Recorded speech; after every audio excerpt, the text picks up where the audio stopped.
बिस्मिल्लाहिर्रहमानिर्रहीम. Okay guys, so frequently file home insert draw अभी तक हमने नहीं देखा क्योंकि कुछ के अंदर इंस्टॉल था कुछ के अंदर नहीं था, तो इसको जो है फिलहाल स्किप किया हुआ है.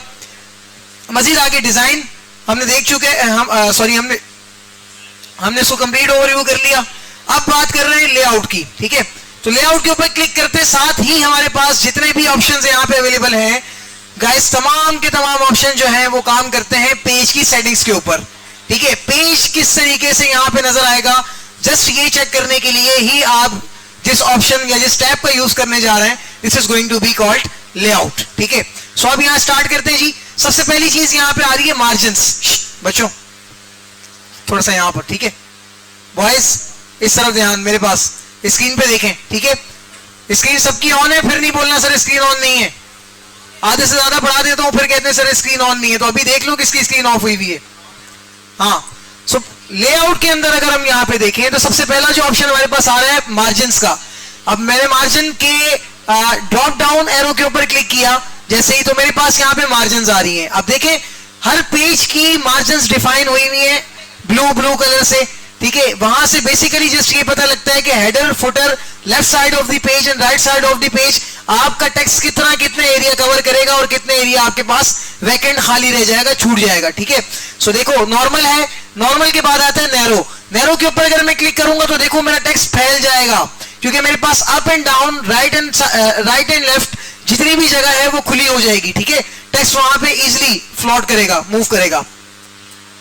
उसके बाद मॉडरेट के अंदर मेरे पास लेफ्ट और राइट की जो इंडेंट है, इंडेंट कहते हैं बेसिकली वो मार्जिन जहां से टेक्स्ट स्टार्ट होता है और जहां तक जाके वो खत्म होता है, फिर उसकी लाइन चेंज हो जाती है, वो इंडेंट कहते हैं. ठीक है, उसको सो जहां तक इंडेंट जा रही है और खत्म हो रही है लेफ्ट टू राइट, वो इंडेंट जरा कम होगी. अलबत्ता हेडर और फुटर के एरिया अपनी जगह एक्चुअल रहेगा, वो मॉडरेट का ऑप्शन है मेरे पास. ठीक है, तीसरा वाला. चौथा वाइड के अंदर मेरे पास up and down right and left चारों तरफ से एक जितना ही मार्जिन अवेलेबल होगा, वो मेरे पास जो है वो लैंडस्केप पेज हो या फिर मेरे पास ओरिएंटेशन का पेज हो. ठीक है, पोर्ट्रेट वाला. नीचे आते हैं मिरर्ड आपको एक ही पेज पर दो किस्म की मार्जिन्स को अवेलेबल करवाने के लिए काम किया जाता है. ये एक पेज पर अगर आप दो छोटे छोटे पेजेस बनाना चाहते हैं सो मिरर्ड वाले ऑप्शन का आप यूज करेंगे. नीचे आते हैं ऑफिस 2003 का एक डिफॉल्ट सिस्टम था 2003 के अंदर, ये उसी का लेआउट यहाँ पे दिया हुआ है. चूंकि काफी सारी डॉक्यूमेंटेशन पुरानी 2003 के फॉर्मेट पे ही चल रही है अब तक, सो उस वजह से इसको भी रखा गया है. ठीक है, हाँ अगर आप चाह रहे हैं कि आप नॉर्मल रखें तो नॉर्मल रखेंगे, जो कि ऑटो पर बाय डिफॉल्ट नॉर्मली आती है हमारे पास जब हम किसी डॉक्यूमेंट को ऑन करते हैं. अदरवाइज आप चाह रहे हैं कि भाई नैरो रखा जाए तो जैसे ही नैरो के ऊपर क्लिक करेंगे now you can see that कितना मार्जिन जो है वो अब यहाँ से कम हो गई है और उसको जो है वो ज्यादा अवेलेबल कर दिया गया है पेज के एरिया को. ठीक है, सो ये काम यहाँ पे इस तरीके से होता है. मजीद आगे जी अगला ऑप्शन जो आता है मेरे पास वो है ओरिएंटेशन. ओरिएंटेशन का ऑप्शन जो है वो आपके पर्टिकुलर पेज को या पेजेस को कन्वर्ट कर देगा from horizontal to vertical and vertical to horizontal section. ठीक है, मैं जरा से इसको जूम इन कर लेता हूं. एक पेज पूरा मेरी स्क्रीन पे अभी इस वक्त मुझे नजर आ रहा है.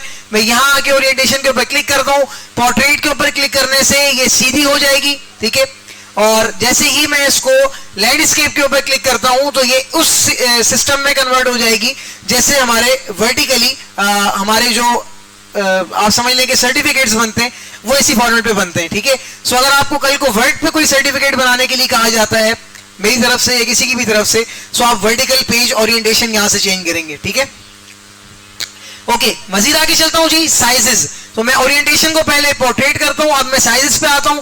साइजेस जो है जनाबे वाला टाइपोग्राफी के अंदर हमारे पास लेटर से स्टार्ट होता है और बहुत सारे साइजेस की रेंज खत्म करने के बाद 8K mm पे जाके खत्म होता है. तो इसमें से जो भी पेज आपके पास इस वक्त अवेलेबल है फिजिकल पेज जिसके ऊपर आप प्रिंट आउट लेना चाहते हैं, ठीक है, सो उस पेज पे कितना टेक्स्ट आ सकता है उसी के हिसाब से यहाँ पे आपने उसके साइज को डिफाइन करवाना है. अभी मेरे पास मिसाल के तौर पे एज्यूम कर रहा हूं मैं कि जो प्रिंटर मेरे सामने इस वक्त रखा हुआ है उसके ऊपर जो पेजेस लगे हुए वो हैं A4 साइज के. जनरली हर जगह चलते हैं A4 साइज का जनरल साइज है. ठीक है, हर डॉक्यूमेंटेशन के अंदर यही साइज यूज होता है. सो मेरे पास A4 है तो मैं देखो यहाँ देखो ये नजर आ रहा है A4.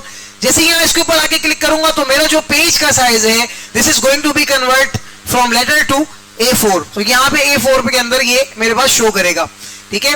सो ये साइजेस का सीन है, आप कोई भी साइज रख सकते हैं। उसके बाद मजीद आगे चलते हैं, आपके पास जो भी टेक्स्ट सिलेक्टेड है वो तमाम का तमाम कितने कॉलम्स में आना चाहिए, जस्ट यहां से ये डिफाइन होगा। 1 कॉलम, तो ये आया हुआ है। 2 कॉलम के ऊपर क्लिक करेंगे तो ये आपके टेक्स्ट को ऑटोमेटिकली 2 कॉलम्स के अंदर डिवाइड करके दे देगा, ठीक है। मजीद आगे चलते हैं, 3, तो 3 कॉलम्स के अंदर। उसके बाद मजीद आगे चलें तो लेफ्ट साइड, ये लेफ्ट साइड पे रखवा देगा एक ही कॉलम के बाद। फिर उसके बाद राइट साइड करवाना चाह रहे हैं तो इसी का अपोजिट राइट साइड पे करवा के दे देगा, ठीक है। तो इसके अंदर आपको अलग अलग कॉलम बनाकर लिखने की जरूरत नहीं है, किसी एक टेक्स्ट को जस्ट सिलेक्ट किया, उसके ऊपर 2 कॉलम या 3 कॉलम को अप्लाई किया, ये उतने ही कॉलम आपको यहाँ पे बना के दे देगा, ठीक है। बहुत इजी ऑप्शन है भाई, कोई इसके अंदर मुश्किल वाली बात नहीं है, एक दफा अप्लाई करोगे इंशाल्लाह समझ आ जाएगी। अगला ऑप्शन जनाब आता है ब्रेक्स। पेज को ब्रेक करना है मैं कंट्रोल Z करता हूं यहां पर, और यहां से लेट सपोज मैं पेज को ब्रेक करना चाहता हूं। सो पेज को ब्रेक करने के लिए मैं कंट्रोल का बटन दबा के एंटर का बटन दबाऊंगा, मेरा कर्सर मेरे बाकी टेक्स्ट को अगले वाले जो है पेज पे मूव करवा देगा, और मेरा पहला पेज यहां से जहां मैंने कर्सर रखा था उसके बाद का तमाम एरिया लेके अगले पेज पे शिफ्ट हो जाएगा, और यहां से इस अमल को कहते हैं पेज ब्रेक, ठीक है। मैं कंट्रोल Z करता हूं, अब मुझे लेट सपोज मुझे नहीं पता कि भाई कंट्रोल एंटर से क्या होगा, सो मैं कंट्रोल एंटर वाला काम नहीं कर रहा है इस बार। मैं यहां आता हूं ब्रेक्स के अंदर और पेज के ऊपर क्लिक कर दूंगा, ये भी मेरे लिए सिंपली वही काम करेगा, इसको ब्रेक करवा देगा, ठीक है। कंट्रोल Z करता हूं दोबारा, नीचे आते हैं कॉलम। अच्छा, मैं यहां पर आता हूं और नाउ दिस टाइम मैं यहां कॉलम के ऊपर क्लिक करता हूं। अब क्या हुआ, अगर मैंने 1 2 3 कॉलम वाले को सिलेक्ट किया हुआ है तो ये कॉलम्स को ब्रेक करवाने के काम आएगा, ठीक है। अभी फिलहाल कोई कॉलम सिलेक्ट नहीं हुआ हुआ, अगर कॉलम के 1 2 3 वाले ऑप्शन को सिलेक्ट करूंगा तो ये कॉलम्स को ब्रेक करवाने के काम आएगा। मजीद नीचे आते हैं टेक्स्ट रैपिंग। टेक्स्ट रैपिंग का मतलब कि अगर आपने कोई पिक्चर वगैरह ली हुई है या कोई शेप वगैरह ली हुई है, अभी एक शेप में यहां से आके ले लेता हूं भाई, ये एक शेप बना देता हूं, ठीक है।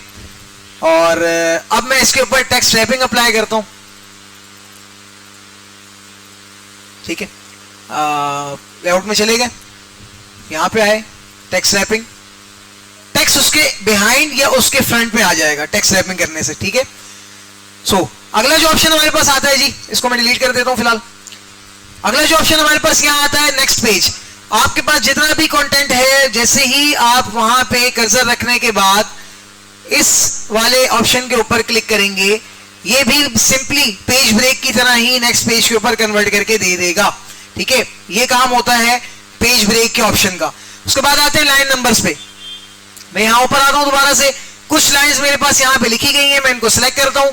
सिलेक्ट करने के बाद मैं लाइन नंबर्स पे आता हूं और कंटिन्यूस के ऑप्शन के ऊपर जैसे क्लिक करूंगा, जितनी लाइंस है, जितने इंटर मेरे पास यहां पे किए गए हैं, हर इंटर के बस मुझे एक लाइन नंबर प्रोवाइड करेगा। जबकि आप कहेंगे कि सर हमने यही ऑप्शन पीछे भी डील किया था, लेकिन पीछे क्या फर्क था कि जहां टेक्स्ट नहीं लिखा हुआ वहां पे लाइन के ऊपर नंबर अप्लाई नहीं हो रहा था, लेकिन यहां पे देखो जहां टेक्स्ट नहीं है वहां पर भी लाइन का नंबर अप्लाई हुआ है।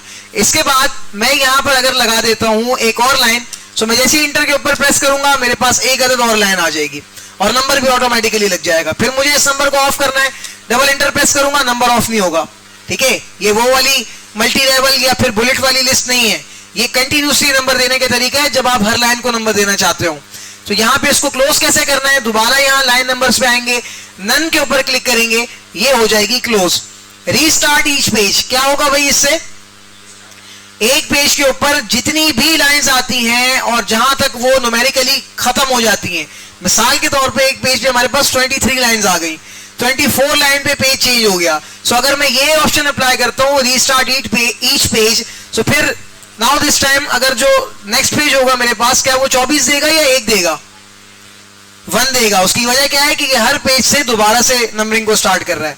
उसके नीचे आते हैं ईच स्टार्ट सेक्शन। अगर आपने सेक्शन बनाए हुए हैं जी, किसी ने आवाज दी है 7, अच्छा। अगर आपने सेक्शंस बनाए हुए हैं, सेक्शन वाइज अगर आप नंबरिंग देना चाहते हैं तो रीस्टार्ट ईच सेक्शन के ऊपर क्लिक करना पड़ेगा, ठीक है। Suppress for current paragraph, her paragraph को अलग नंबर देना है तो यहां से होगा। और लाइन नंबरिंग ऑप्शन, अगर इसी को क्लिक करना था तो फिर क्यों ना हम दोबारा से होम पे चले जाएं और इन ऑप्शंस का यूज करते हुए अपनी लाइन को नंबर दे दें, ठीक है। सो कंटिन्यूस लाइन को नंबर देने के लिए हमारे पास लेआउट के अंदर जो ऑप्शन आता है वो है लाइन नंबर, ठीक है। कंटिन्यूस के ऊपर क्लिक करेंगे, हर लाइन के ऊपर ऑटोमेटिक नंबर लग जाएगा। अब नंबर को हटाना चाहते हैं तो नन के ऊपर क्लिक करेंगे, तो नंबर सारे हट जाएंगे, ठीक है। उसके बाद अगला ऑप्शन जो आता है दिस इज कॉल्ड हाइफिनेशन, ठीक है। हाइफिनेशन का काम क्या है, मैं जरा कंट्रोल Z करके पीछे आता हूं और अब मैं आपको यहां पे बताऊंगा कि व्हाट इज हाइफिनेशन। मैं इसको कंट्रोल A करता हूं, हाइफिनेशन के ऊपर क्लिक करता हूं, ऑटोमेटिक क्लिक कर दिया, ठीक है। नीचे आता हूं, यहां पर कहीं पे मुझे कोई हाइफिनेशन की मिसाल नजर आती है तो मैं आपको ये रही आ गई। Guys this is a word, क्या लिखा हुआ है, एड अ रॉ और अ COL। COL का क्या मतलब है भाई, कोल, कूल, कॉलम। कॉलम का बाकी का हिस्सा कहां है, नीचे इस तरफ।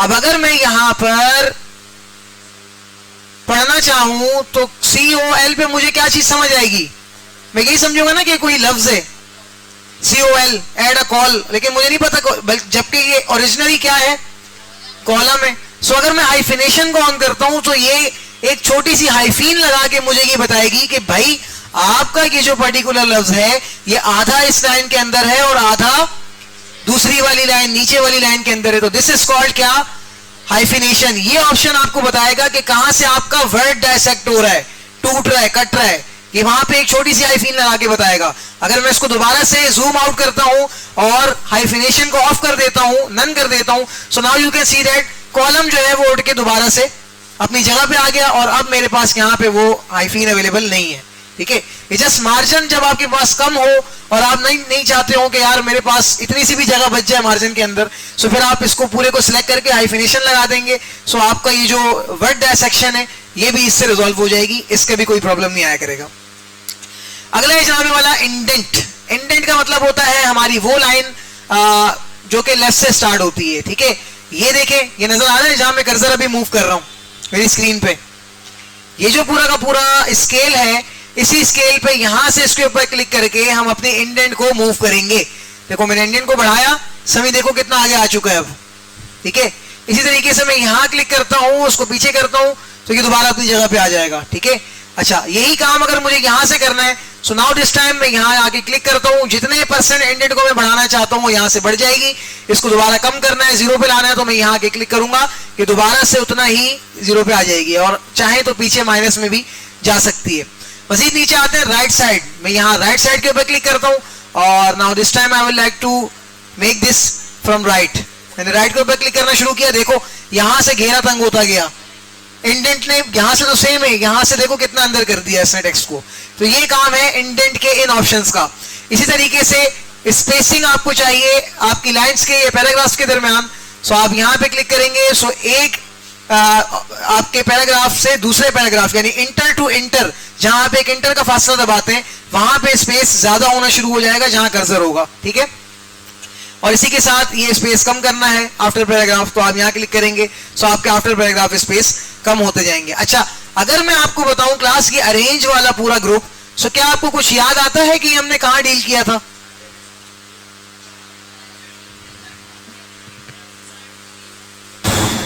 हाँ, इंसर्ट के अंदर जब हमने कोई पोजीशन एंटर करवाई, कोई पिक्चर एंटर करवाई, सो क्या हमें कि अरेंज का पूरा ग्रुप नहीं मिला था वहां पर? अच्छा, मैं करवा देता हूं, कोई मसला नहीं है। मैं यहां पे आता हूं और एक अदद जनाब बना देता हूं मैं यहां पे शेप, ये रहा अरेंज। पोजीशन कहां होनी चाहिए, ये टेक्स्ट के ऊपर, ऐसे ही है ना। रैप टेक्स्ट, टेक्स्ट के साथ किस तरह से इसको बिहेव करना है, ये यहां से ये ऑप्शन बता रहे हैं। 2 लिए हुए तो ब्रिंग फॉरवर्ड, सेंड बैकवर्ड, ऊपर नीचे रखना है और एक ही जगह रखना है तो किस तरह होगा। सिलेक्शन पेन कितने लिए हुए और कितने यहां पे हम काम कर रहे हैं इस वक्त वो बताएगा। अलाइन का ऑप्शन, कहां रखना है इसको इस वक्त पेज के ऊपर। ग्रुप 2 से ज्यादा लिए हुए तो उसका ग्रुप बनाना है, किस तरह बनेगा। रोटेट, इसको रोटेट करना है आगे पीछे ऊपर नीचे इस तरह घुमा फिरा के, सो रोटेट भी कर सकते हैं हम यहाँ से। और इसी का साइज अगर हमने बढ़ाना है, छोटा करना है, सो हम यहाँ से कर सकते हैं। अब देखो मच सिमिलर, तमाम वही चीजें थी। मैं इसको ऑफ करता हूं, लेआउट के अंदर आता हूं, अरेंज, देख लें क्या वही चीजें मिल रही हैं। लेकिन जरा सा देखने का लेआउट जरा चेंज है। वहां bring forward, send backward line options के अंदर थे, यहाँ अलग अलग बड़े बड़े आइकन के साथ दे दिए। ठीक है, सो बस सारी की सारी चीजें वही हैं। अब एमएस वर्ड उस पॉइंट पे आ चुके हैं एमएस वर्ड के अंदर जहां एमएस वर्ड अपने आप को रिपीट करना शुरू कर रहा है। हर टैब के अंदर आपको पिछले ऑप्शन नजर आएंगे रिपीट होते हुए। सो वहां घबराना बिल्कुल भी नहीं है। अगर आपने पहली मर्तबा अच्छे से सीख लिया है तो नेक्स्ट टाइम ये ऑप्शन अप्लाई करते हुए आपको बिल्कुल भी प्रॉब्लम नहीं फेस करनी पड़ेगी। ठीक है, अच्छा अब जनाबे वाला यहां पे आके हमारे पास लेआउट का जो टैब है वो खत्म हो जाता है। 4:50 यहाँ पे हो चुके हैं। मैं इस लेआउट के टैब को यहाँ से जो है वो इस क्लास को फिलहाल